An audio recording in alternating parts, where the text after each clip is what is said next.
আসসালামু আলাইকুম। নতুন কিনে আনা হাঁসগুলাকে পুকুরে গোসল করানোর জন্য এবং পুকুরের সাইডে রাখার জন্য নতুন একটি জায়গা তৈরি করে দিলাম। তো এটা মূলত আমরা নেট আর কিছু খুঁটি দিয়েই করছি। তো সকাল সকাল আমাদের পানিতে নামতে হয়েছিল এই কাজটা করার জন্য। আর আজকে তেমন ঠান্ডাও নেই, রোদ উঠেছে সকাল সকাল, তো যার কারণে আজকেই করে ফেলছি। না হলে কয়েকদিন ধরে হাঁসগুলা আরেকটা বড় পুকুরে ছাড়া থাকতো। তো আমার ভিডিওয়ে আমি প্রতিনিয়ত বলে থাকি যে আমাদের খামারের পিছনে একটা গাছ রয়েছে যার বয়স প্রায় 100 বছরের মতো। তো গাছটা শুধু কাটাই আর কাটা, দেখেন শুধুমাত্র কাটা, ঠিকমতো আপনি গাছটায় চড়তে পারবেন না এই কাটার জন্য। এই গাছটা যে কী গাছ আমরা কিন্তু জানি না, যদি কেউ জেনে থাকেন তাহলে অবশ্যই কমেন্ট করবে। নতুন হাঁসগুলোর কিন্তু অনেক ভয় করতেছে, কারণ কয়েকদিন আগে আমরা একটা বড় পুকুরে ছেড়ে দিয়ে রাখতাম, কিন্তু বর্তমানে আমরা এইখানে ঘেরা অবস্থায় রাখবো। তো এই পাশে একদিনও না যাওয়ার কারণে হাঁসগুলো যেতে চাচ্ছিল না এবং ভয় করতেছে, পিছন পিছন যাওয়া যাচ্ছে না, কারণ নতুন হাঁসটা একটু ভয় করে। তাও আবার আজকে পুকুর চেঞ্জ করলাম, তো যার কারণে হাঁসগুলো একটু বেশি ভয় করতেছে। তো হাঁসগুলোকে পুকুরে গোসল করাই জন্য নামাই দিছি।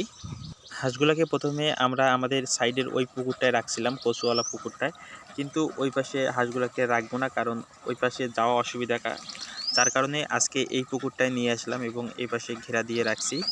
তো আমাদের এই পুকুরটায় কিন্তু আমাদের ওই হাঁসগুলাও রয়েছে, আমাদের বাড়ির ডিমের হাঁসগুলা। তো এখানে আমরা মূলত দুই দলে রাখছি, কারণ হচ্ছে এই হাঁসের ডিমগুলো হচ্ছে আমরা হ্যাচারিতে দিয়ে থাকি এবং ওই হাঁসগুলো আমরা নতুন নিয়ে আসছি।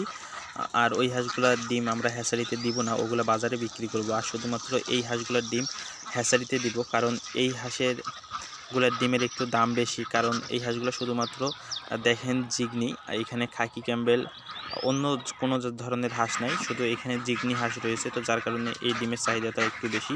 আর এই হাঁসগুলো আমরা সরকারি হ্যাচারি থেকে নিয়ে এসেছিলাম, নওগাঁ থেকে বাচ্চা। তো যার কারণে এই হাঁসগুলোর ডিমের একটু চাহিদা বেশি, আর এই হাঁসগুলোর ডিম আমরা বাজারে বিক্রি করতেছি। এখানে দেখেন যে জিগনি হাঁস ছাড়া কোনো হাঁসই নাই, শুধুমাত্র জিগনি হাঁসগুলাই রয়েছে। তো যার কারণে আমরা এই হাঁসের ডিমগুলো হ্যাচারিতে দেই, আর এবং পরবর্তীতে আমরা বাচ্চা নিব এই সিজনের পরের সিজনে। আর যেখানে আমরা হ্যাচারিতে ডিম দেই, তো সেখান থেকে আমাদের খাদ্য আসে। খাদ্য বলতে ওই এলাকায় খাদ্যের দোকান, তো যার কারণে আমরা মিক্সচার খাদ্যটা ওইখান থেকে নিয়ে আসি, দামে কম পড়ে এবং আমাদের সুবিধাও হয়। ওনাদের ডিম নেওয়ার জন্য যে গাড়ি নিয়ে আসে, সেই গাড়িতে আমাদের খাদ্যও নিয়ে আসে। আর যেহেতু এই হাঁসের ডিমগুলো আমরা হ্যাচারিতে দিচ্ছি এবং ওই হাঁসের ডিমগুলো আমরা বাজারে বিক্রি করব, যার কারণে আমরা এই হাঁসগুলাকে দুই দলে রাখছি। তো যদি আমার ভিডিওটি ভালো লেগে থাকে তাহলে ভিডিওটিতে একটি লাইক দিয়ে চ্যানেলটি সাবস্ক্রাইব করে বেল আইকনে প্রেস করে পাশে থাকবেন।